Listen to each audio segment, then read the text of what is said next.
আসসালামু আলাইকুম। প্রিয় দর্শক, অন্য মঞ্চের আলাপ চাইতায় আপনাদের সকলকে আমন্ত্রণ জানাচ্ছি।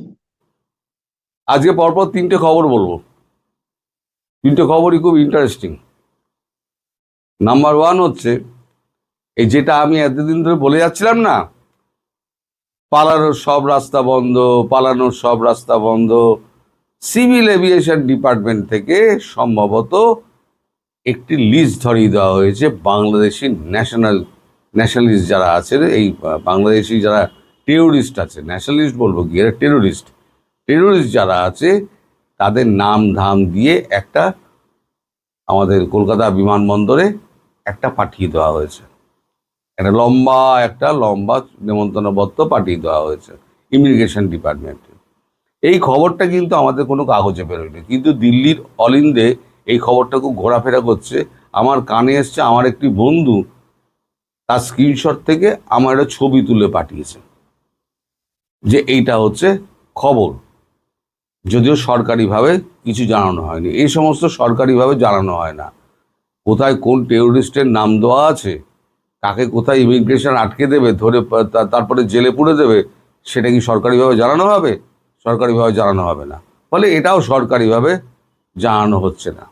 এদিকে শেখ হাসিনা গতকাল থেকে অত্যন্ত খুশি এবং বহু লোকের সঙ্গে তিনি মিটিং করছেন, বহু লোকের সঙ্গে। আমার যেমন ভারতীয় আধিকারিকদের সঙ্গে মিটিং করছেন, তেমনি তিনি বিদেশে বসবাসকারী আওয়ামী লীগ নেতা তাদের সঙ্গেও কথাবার্তা বলছেন। তিনি একেবারে প্রাণোদিত, হাস্যোজ্জ্বল, এবং তিনি তার কথাবার্তা শুনলে বোঝা যাচ্ছে তিনি খুব শিগগির ঘরে ফেরার সময় এগিয়ে আসছে, এটা বুঝতে পারছেন।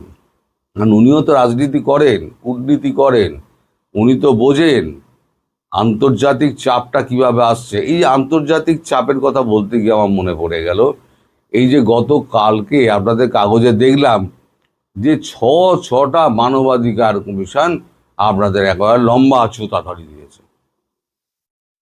চোতা তৈরি হয়েছে ফেব্রুয়ারি মাসে, চোতা এলো অক্টোবর মাসের একেবারে শেষের দিকে, থার্ড উইকে বলতে গেলে। তা এতদিন আসেনি কেন? এতদিন আসেনি কারণ মার্কিন কংগ্রেস এটা চায়নি। আমি যেটা বারবার আপনাদের বলার চেষ্টা করছি যে মার্কিন কংগ্রেস বাংলাদেশ থেকে পা তুলে নিয়েছে। আমাদের ট্রাম্পের আর কিছু করার নেই। এই দু চার গাছা যে সৈন্য রয়েছে দেখবেন না, এরা সব পালিয়ে যাবে, কেউ থাকবে না। এবার রইল পরে লাস্টে আপনাদের আজকে একটা এ নিয়ে একটা আছে, রায় আছে, অন্তর্বর্তী সরকারের ব্যাপারে রায় আছে। তা আমার যেটা আন্ডারস্ট্যান্ডিং, আমি অনেক আগে ভিডিওটা করছি, আমার যেটা আন্ডারস্ট্যান্ডিং সেটা হচ্ছে এই অন্তর্বর্তী সরকারের ব্যাপারে সিদ্ধান্ত এই শুনানিতে অন্তত হবে না।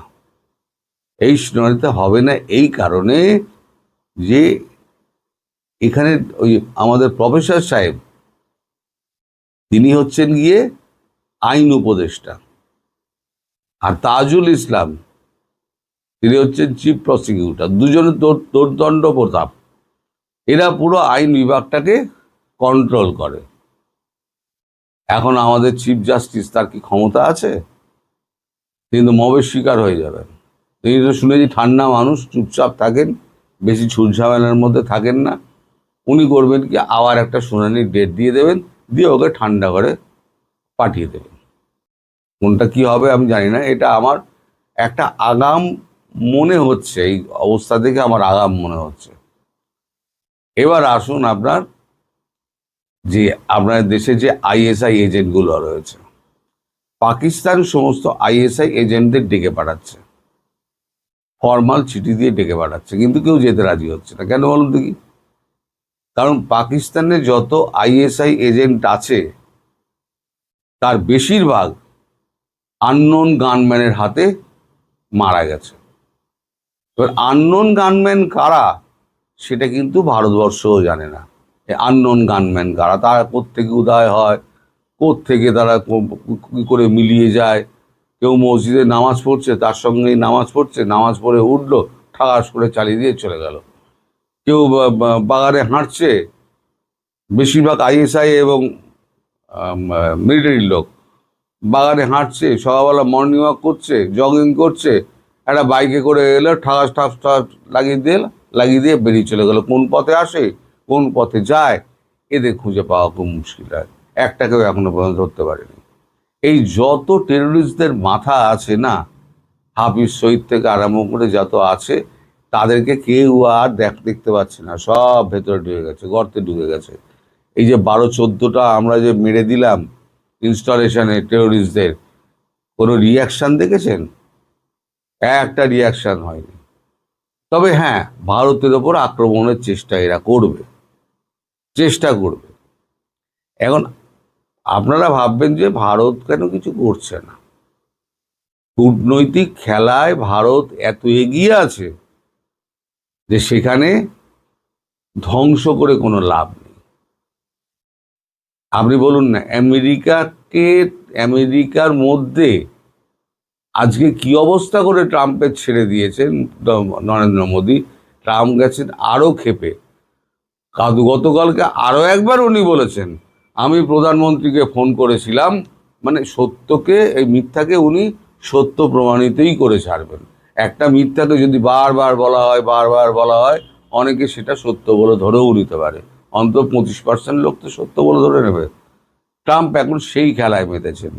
ট্রাম্পের এখন আক্রোশ হচ্ছে কেন নরেন্দ্র মোদী তাকে ফোন করছেন না বা তার সঙ্গে যোগাযোগ করছেন না। নরেন্দ্র মোদী কোনো যোগাযোগ করবেন না, কোনো ফোনও করবেন না। কারণ আপনি যে ট্রাম্পবাবু, আপনি যে পিঠে ছুরিটা মেরেছেন না, ওটা একেবারে গভীরে গিয়ে লেগেছে।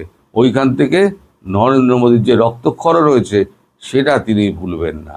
সারা দুনিয়ার সামনে আপনি নরেন্দ্র মোদীকে বেইজ্জত করে ছেড়ে দিয়েছেন।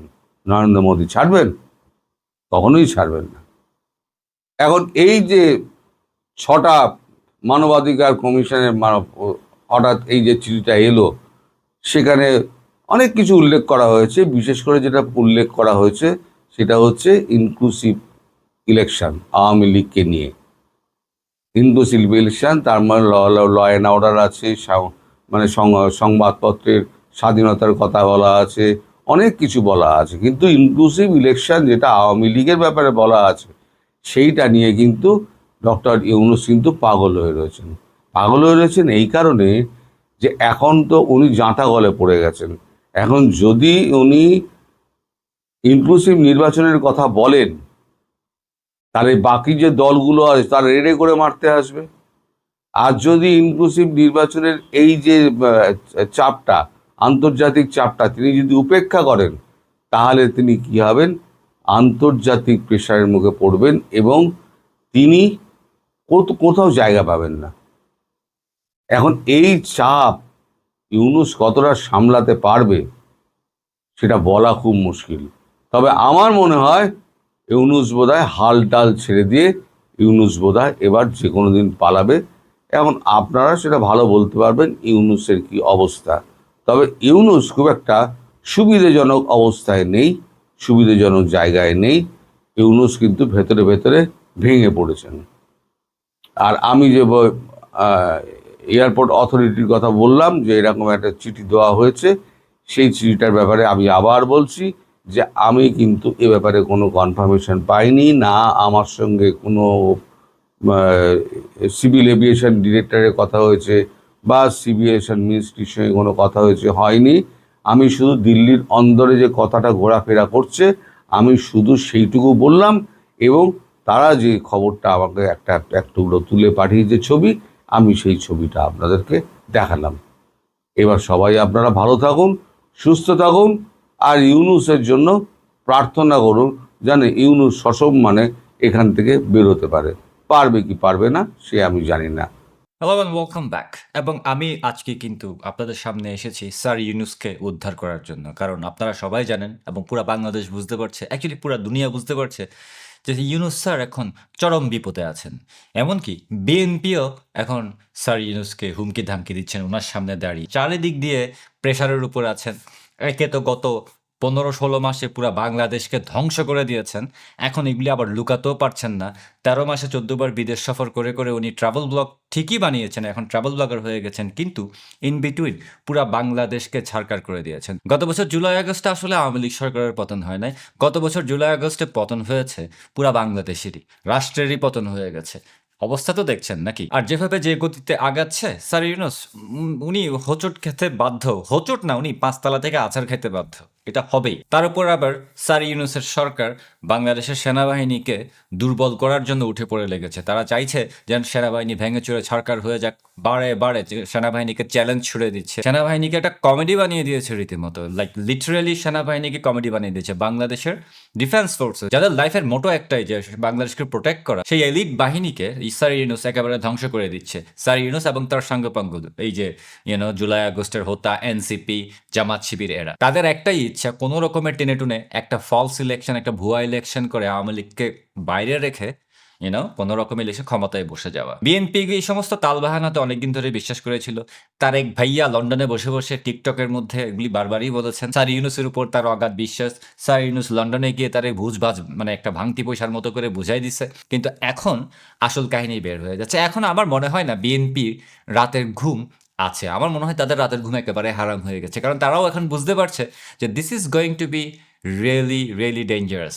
এবং বাংলাদেশ যে একটা কনফ্লিক্টের দিকে যাচ্ছে, তারা যে ঠেলে দিচ্ছে বাংলাদেশকে একটা কনফ্লিক্টের দিকে। আমার মুখের কথা তো ধরা দরকার নেই, আপনারা দেখেন না প্রতিদিন বাংলাদেশে কি হচ্ছে। প্রতিটা দিন বাংলাদেশে কোনো না কোনো আন্দোলন হচ্ছে, মানুষ ডিসস্যাটিসফাইড হয়ে আছে, মানুষ বিরক্ত হয়ে আছে, মানে সুযোগ পাইলে যে কে কি করে বসবে গড নোস। আর তাজুল ইসলামরা সরকারের গুন্ডা বাহিনী অথবা আইসিটি, ইন্টারন্যাশনাল ক্রাইম ট্রাইব্যুনালস, যেটার কোনো যেটা একটা হাস্যকর ট্রাইব্যুনাল, এখানে জামাত শিবির বা হিজবুত তাহরির যে agent Tajul Islam, chief prosecutor, সে তো মিনিটে মিনিটে আর্মিকে অ্যাটাক করছে অ্যাজ ইফ আর্মি তার বুড়া আঙ্গুলের উপরে নাচে।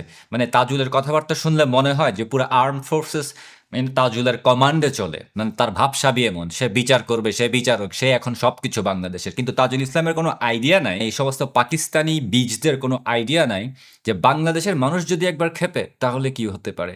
যাই হোক, তারা তো আর্মিকে চ্যালেঞ্জ করে বসে আছে। তাদের ধারণা, তাদের চিন্তা ভাবনা এখন হচ্ছে আর্মিকে ভেঙে দেওয়া, কারণ আর্মি একমাত্র অবস্ট্যাকল। এখন এই সমস্ত ব্যাপারে আর্মি কি করবে, সেনাবাহিনী কি করবে আমি জানি না, বাট তাদের কাছ থেকে আমার তো এক্সপেকটেশন আছে, because I respect army, I respect uniform, আগেও বলেছি।